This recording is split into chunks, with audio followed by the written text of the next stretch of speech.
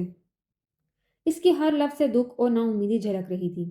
جس کی خوشی کی خاطر اعزاز علی نے اپنی زندگی بھر کی خوشیاں داؤ پر لگا دی تھی، وہ آج خود اپنی مرضی سے آگ کے جلتے لاوے میں کودنے کو تیار بیٹھا تھا۔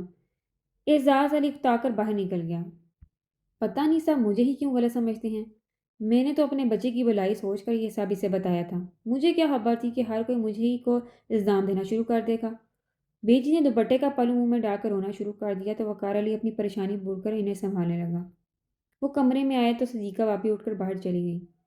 وقار علی نے ان کی ناراضگی کو شدت سے محسوس کیا تھا، مگر فی الوقت تو وہ تابندہ کی وجہ سے پریشان تھا۔